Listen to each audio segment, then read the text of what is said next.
Hai teman-teman, kembali lagi bersama saya Desi Kamurisinata. Saya berasal dari kampus YKN Tarutung dan saya berasal dari Fakultas Ilmu Pendidikan Kristen, Prodi Pendidikan Agama Kristen. Nah, pada video ini saya akan membahas 4 soal yang berhubungan dengan kode etik dan profesionalisme guru, dan keempat soal tersebut berkaitan dengan sebuah film Bollywood yang tidak kalah mengesankan dari film-film yang lain dan tidak kalah memotivasi, yaitu film Child and Doctor. Jadi langsung aja move to the question number 1. Child and Doctor ini merupakan film dari Bollywood yang tidak kalah mengesankan dan tidak kalah motivasi untuk kita semua. Film ini menceritakan kisah dua orang guru yang bernama Jyoti dan Vidya yang bekerja sebagai guru di salah satu sekolah menengah di Mumbai. Nah, guru ini memperlihatkan bagaimana mereka dapat menyenangkan siswa dalam mengajar. Tetapi permasalahan mulai muncul ketika salah seorang kepala sekolah yang baru bernama Kamin Gupta yang mengubah peraturan untuk mengubah sekolah menjadi sekolah internasional. Dia sangat terobsesi. Bahkan dia, singkat cerita, memecat dua guru yang bernama Jyoti dan Vidya tersebut dengan alasan yang tidak tepat. Tetapi kedua guru tersebut tidak patah semangat untuk mempertahankan apa yang menjadi haknya ketika mereka ditantang untuk mengikuti kuis yang mempertaruhkan harga diri dan profesinya sebagai guru. Singkat cerita, mereka memenangkan kuis tersebut dan mendapat 5 crore rupiah atau 50 juta. Nah, uang tersebut mereka gunakan untuk membangun sekolah dengan memberikannya kepada kepala sekolah yang lama, dan mereka membangun sekolah agar tidak ada terjadi diskriminasi terhadap guru dan siswa dapat menerima pendidikan yang lebih layak dengan biaya yang rendah. Demikianlah sinopsis atau narasi singkat cerita tentang Child and Doctor.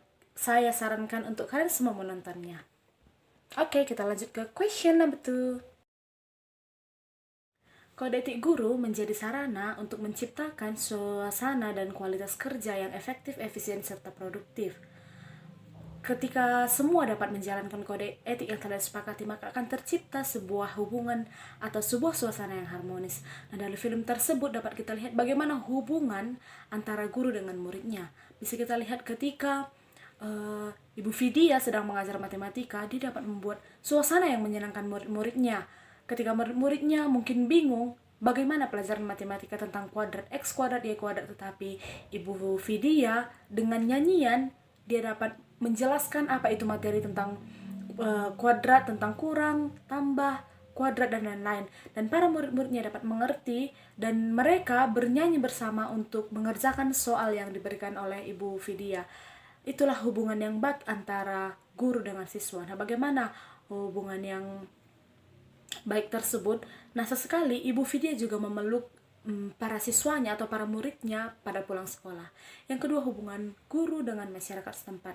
Nah, pada film tersebut juga bisa kita lihat bahwa ketika seorang anak yang ingin dipukul orang tuanya karena nilainya rendah, tiba-tiba Ibu Vidya ini datang dan menawarkan bahwa dia akan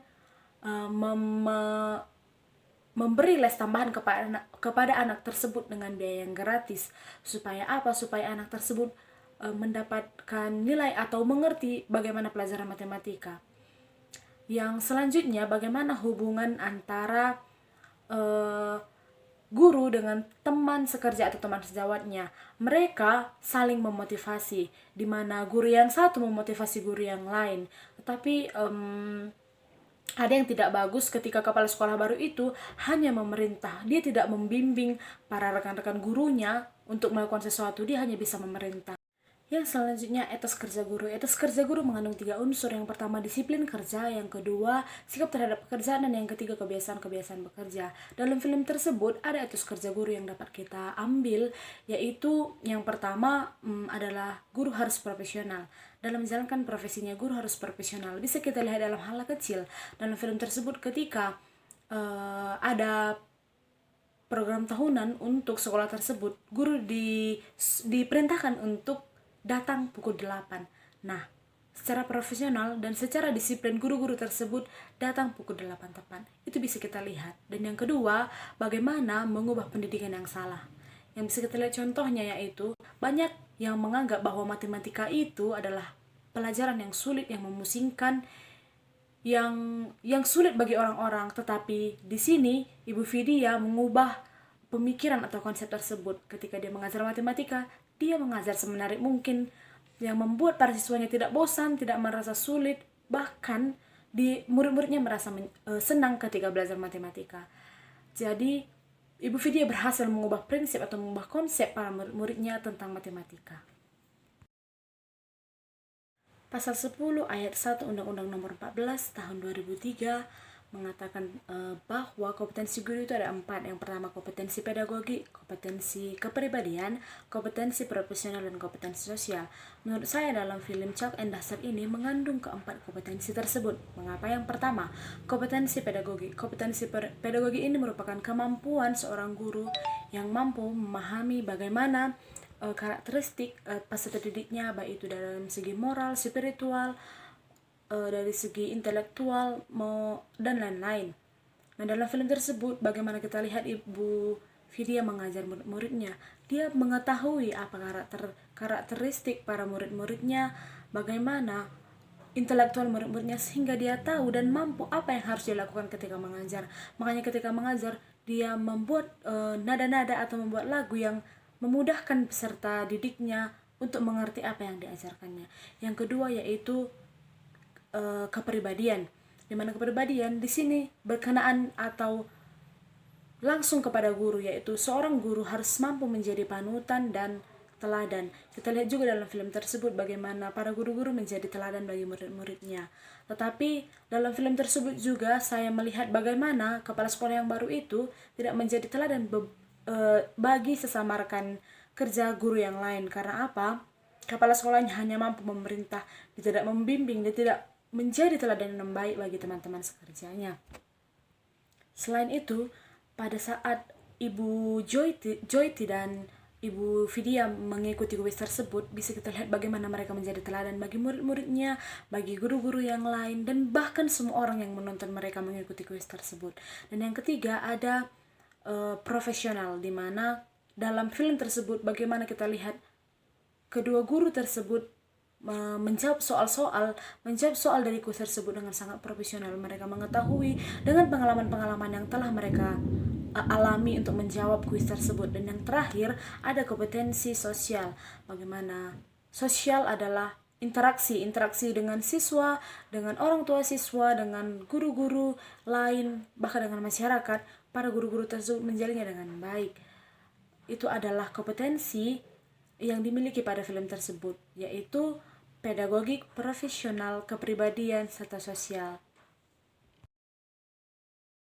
Baiklah, yang terakhir, hal yang dapat saya implementasikan dari film Chalk and Duster ini adalah yang pertama, saya akan berusaha nantinya membangun hubungan yang baik kepada siswa, orang tua siswa, kepada teman-teman sekerja saya, bahkan kepada masyarakat secara profesional.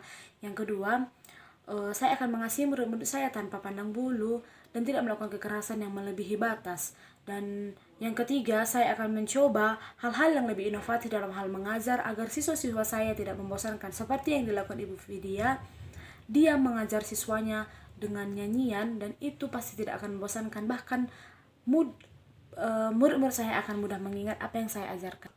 Yang selanjutnya, saya akan berusaha menjadi teladan bagi murid-murid saya, baik di sekolah maupun di luar sekolah. Yang selanjutnya, saya berusaha memotivasi peserta didik saya untuk memiliki hidup yang lebih inovatif, kreatif, dan produktif.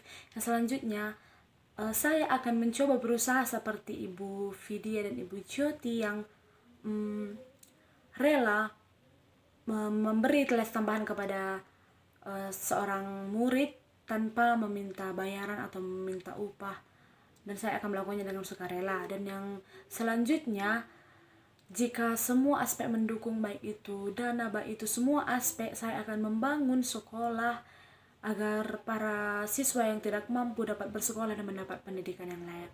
Demikianlah yang bisa saya sampaikan, hal yang bisa saya implementasikan. Hai teman-teman, terima kasih telah menonton video saya. Semoga video yang saya tampilkan dapat memotivasi dan dapat memberikan masukan ataupun dapat membangkitkan gairah kepada teman-teman untuk terus belajar. Selamat menonton, terima kasih telah menonton video saya.